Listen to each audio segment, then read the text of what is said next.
अगर आपको यह वीडियो पसंद आए तो कृपया लाइक बटन पर क्लिक करें। उन फिल्मों के नाम के साथ कमेंट करें जिन्हें आप चाहते हैं कि हम आगे कवर करें। हमारी नवीनतम रचनाओं की सूचना पाने के लिए सब्सक्राइब बटन पर क्लिक करें और बेल आइकन दबाएं। हम हर दिन दुनिया भर से 100 फिल्में कवर करते हैं। हमारे चैनल पर विज्ञापन देने के लिए हमसे संपर्क करें। हमारी संपर्क जानकारी हमारे चैनल पेज पर है। अब आइए इस फिल्म की कहानी पर चलते हैं। जब ली लोंग हिरोशी मियाओची, एक शोरिंजी कैंप चैंपियन और Hong Kong drug agent, central export, उनकी बहन टीना सू शियोमी नामक एक डमी कॉरपोरेशन की गतिविधियों की जांच के दौरान लापता हो जाता है, तो जांच जारी रखने के लिए बुलाया जाता है। उसकी जगह पर क्लब मंदारिन के रास्ते में वह अपने चाचा हैरी कोंडो से मिलने जाती है, जो एक रेस्तरां संचालित करती है, और उसके चचेरे भाई जेरी, तात्सुया नांजो और रेमी नमी तचिबाना। क्लब मंदारिन में वह एक लाल गुलाब प्राप्त करती है। जांच में ली के साथी की तलाश करने के लिए संकेत। फैनी गायक शिया जू रोंग जब केंद्रीय निर्यात के लिए हत्यारे फैनी का अपहरण कर लेते हैं, तो टीना उन्हें एकल हाथ से ले जाती है, लेकिन वे फैनी को पकड़ने और उसे अपनी कार में लोड करने का प्रबंधन करते हैं, जो तब शोरिंजी कैंप के छात्र सन्नी चिबा द्वारा अपहरित किया जाता है, जो उसे परिवहन करने के लिए आगे बढ़ता है। बैले स्टूडियो उनकी प्रेमिका शिनोबू कोजो सना ओरी द्वारा संचालित किया गया था।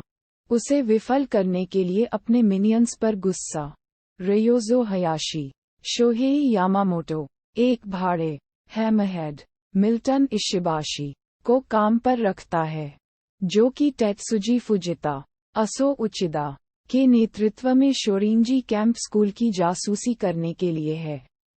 जब टीना रुक जाती है, तो वह औपचारिक रूप से सन्नी और एक अन्य छात्र एमी कावासाकी मई हयाकावा से परिचित कराती है।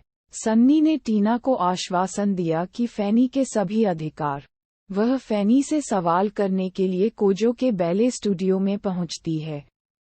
फैनी के खुलासा होने के बाद कि ली को पकड़ लिया गया था, वह हीरोइन के संपर्क में आने से पहले टीना को एक हार देती है, जिसे हीरोइन के संपर्क में आने से पहले जिसे वह बलपूर्वक आदी हो गया था, जैसा कि हैमरहेड के मिनियन बैले स्टूडियो पर हमला करते थे। टीना और कोजो ने उन्हें सफलतापूर्वक छोड़ दिया, लेकिन फैनी को एक जहर डार्ट का उपयोग करके एक चुपके हमले में मार दिया जाता है। कुछ समय बाद एमी ने अपनी जांच में शोरिंजी कैंप स्कूल की टीना के प्रति निष्ठा की कसम खाई, क्योंकि वह बालों के ताला के रूप में सबूतों के एक और टुकड़े पर ठोकर खाए। सेंट्रल एक्सपोर्ट के नेता काकी बिन अमात्सु टीना का निपटान करने पर हैमरहेड को एक महान इनाम प्रदान करता है।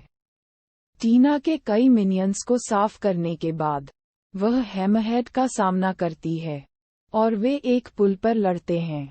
हैमरहेड ने टीना को सच्चाई का खुलासा किया कि ली अभी भी काकी के कालकोठरी में जीवित और बंदी है। उसे पुल से एक स्पष्ट पानी की कब्र में भेजने से पहले एमी अपना जासूसी काम करता है और टीना को केंद्रीय निर्यात के स्वामित्व वाले एक गोदाम को नष्ट करने में मदद करता है। हालांकि काकी हैमरहेड पर गुस्से में है, वह उसे और उसके मिनियंस को इस उम्मीद के साथ शोरिंजी कैंप स्कूल पर सीधे हमला करने की अनुमति देता है कि हमला भी इस प्रक्रिया में टीना के निधन को जन्म देगा। सन्नी सफलतापूर्वक खुद को हैमरहेड के खिलाफ एक द्वंद्व युद्ध में घात को छोड़ देता है। हालांकि और जब हैमरहेड बाद में एक अवसाद में डूब जाता है और खुद को मौत के लिए पीना शुरू कर देता है, एक झूठी लीड को विभाजित करने के लिए, काकी का मानना है कि टीना को उनके मिनियंस द्वारा मार दिया जाएगा, लेकिन टीना उन्हें रोकने का प्रबंधन करती है। वह एमी के साथ अपने चाचा के रेस्तरां में लौटती है, जैसे कि वह जेरी और रेमी के सामने एक जहर डार्ट द्वारा मारा जाता है। टीना केंद्रीय निर्यात में लौटती है और कालकोठरी में प्रवेश करती है, जहां वह एक भयावह मंत्री ने एक तीर बंदूक चलाने से पहले ली को अपनी आंखों के सामने बंद कर दिया। टीना खुद को एक गड्ढे में गिरा दिया जाता है और लगभग तब मार दिया जाता है जब काकी उसे अपने पैरों से स्पाइक्स के एक बिस्तर के ऊपर से जोड़ती है, लेकिन जैसे ही वह रस्सी को जलाती है वह मुक्त हो जाती है और अपनी मालकिन को स्पाइक्स के बिस्तर पर फेंक देती है। फिर वह हयाशी से भिड़ने से पहले और उसकी गर्दन को घुमाकर उसे मारने से पहले कई और मिनियंस को नीचे ले जाने के लिए आगे बढ़ती है। सन्नी, एमी और कोजो बैकअप के रूप में पहुंचते हैं और हैमरहेड सहित शेष कई मिनियन को मारते हैं। टीना खुद काकी पर ले जाती है और उसे अपने पंजे के हाथ से मारती है।